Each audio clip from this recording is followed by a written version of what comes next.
You know, there are moments in this life, and I mean this literally, when the pure, unadulterated evil is unleashed on this world.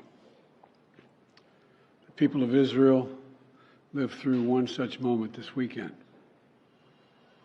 The bloody hands of the terrorist organization Hamas, a group whose stated purpose for being is to kill Jews. This was an act of sheer evil.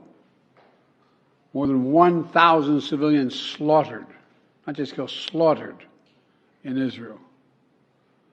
Among them, at least 14 American citizens killed. Parents butchered, using their bodies to try to protect their children. Stomach-turning reports of babies being killed. Entire families slain. Young people massacred while attending a musical festival to celebrate peace. Women raped, assaulted, paraded as trophies. Families hid their fear for hours and hours, desperately trying to keep their children quiet to avoid drawing attention. And thousands of wounded, alive but carrying with them the bullet holes and the shrapnel wounds and the memory of what they endured. You all know these traumas never go away. There's still so many families desperately waiting to hear the fate of their loved ones, not knowing if they're alive or dead or hostages. Infants in their mother's arms, grandparents in wheelchairs, Holocaust survivors abducted and held hostage. Hostages whom Hamas has now threatened to execute in violation of every code of human morality. It's abhorrent. The brutality of Hamas, these bloodthirstiness brings to mind the worst rampages of ISIS. This is terrorism. But sadly, for the Jewish people, it's not new. This attack has brought to the surface painful memories and the scars left by a millennia of anti-Semitism and genocide of the Jewish people. So in this moment, we must be crystal clear. We stand with Israel. We stand with Israel. And we will make sure Israel has what it needs to take care of its citizens, defend itself, and respond to this attack. There's no justification for terrorism. There's no excuse. Hamas does not stand for the Palestinian people's right to dignity and self-determination. Its stated purpose is the annihilation of the state of Israel and the murder of Jewish people. They use Palestinian civilians as human shields. Hamas offers nothing but terror and bloodshed with no regard to who pays the price. The loss of innocent life is heartbreaking. Like every nation in the world, Israel has the right to respond, indeed has a duty to respond to these vicious attacks. I just got off the phone with a third call with Prime Minister Netanyahu, and I told him the United States experience what Israel is experiencing, our response will be swift, decisive, and overwhelming. We also discussed how democracies like Israel and the United States are stronger and more secure when we act according to the rule of law. Terrorists purposely target civilians, kill them. We uphold the laws of war, the law of war. It matters. There's a difference. Today, Americans across the country are praying for all those families that have been ripped apart. A lot of us know how it feels. It leaves a black hole in your chest when you lose family. Feeling like you're being sucked in. The anger, the pain, the sense of hopelessness. This is what they mean by a human tragedy, an atrocity on an appalling scale. We're going to continue to stand united, supporting the people of Israel who are suffering unspeakable losses and opposing the hatred and violence of terrorism.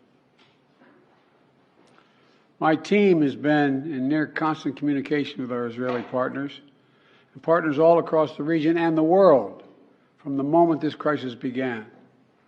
We're surging additional military assistance, including ammunition and interceptors, to replenish Iron Dome. We're going to make sure that Israel does not run out of these critical assets to defend its cities and its citizens. My administration has consulted closely with Congress throughout this crisis. And when Congress returns, we're going to ask them to take urgent action to fund the national security requirements of our critical partners. This is not about party or politics. This is about the security of our world, the security of the United States of America. We now know that American citizens are among those being held by Hamas. I've directed my team to share intelligence and deploy additional experts from across the United States government to consult with and advise Israeli counterparts on hostage recovery efforts. Because as president, I have no higher priority than the safety of Americans being held hostage around the world.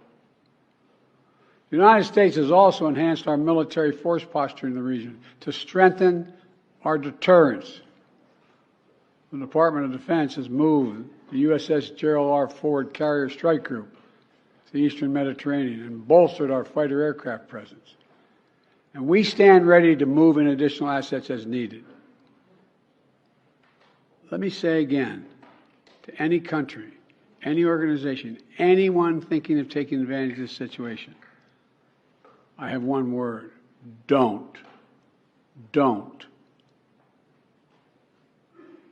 Our hearts may be broken, but our resolve is clear. Yesterday I also spoke with the leaders of France, Germany, Italy, and UK to discuss the latest developments with our European allies and coordinate our united response. This comes on top of days of steady engagement with partners across the region. We're also taking steps at home. In cities across the United States of America, police departments have stepped up security around centers of Jewish life. The Department of Homeland Security and the Federal Bureau of Investigation are working closely with state and local law enforcement and Jewish community partners to identify and disrupt any domestic threat that could emerge in connection with these horrific attacks. This is a moment for the United States to come together, to grieve with those who are mourning. Let's be real clear. There is no place for hate in America. Not against Jews, not against Muslims, not against anybody. What we reject is terrorism.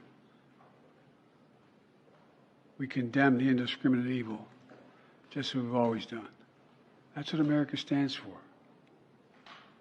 You know, just over 50 years ago, I was thinking about it this morning, talking to the Secretary of State, the Vice President in my office.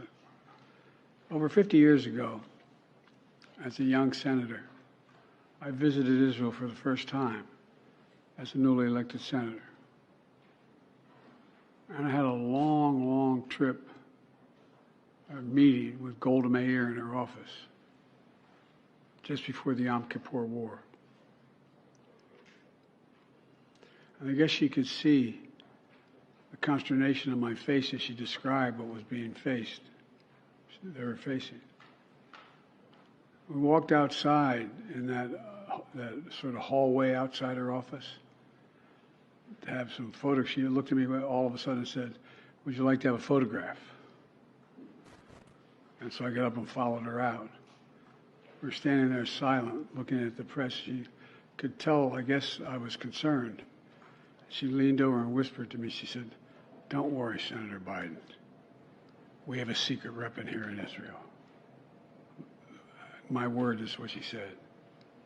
We have no place else to go. We have no place else to go. For 75 years, Israel has stood as the ultimate guarantor of the security of Jewish people around the world, so that the atrocities of the past could never happen again. And let there be no doubt, the United States has Israel's back. We will make sure the Jewish and democratic state of Israel can defend itself today, tomorrow, as we always have. It's as simple as that. These atrocities have been sickening. We're with Israel. Let's make no mistake. Thank you.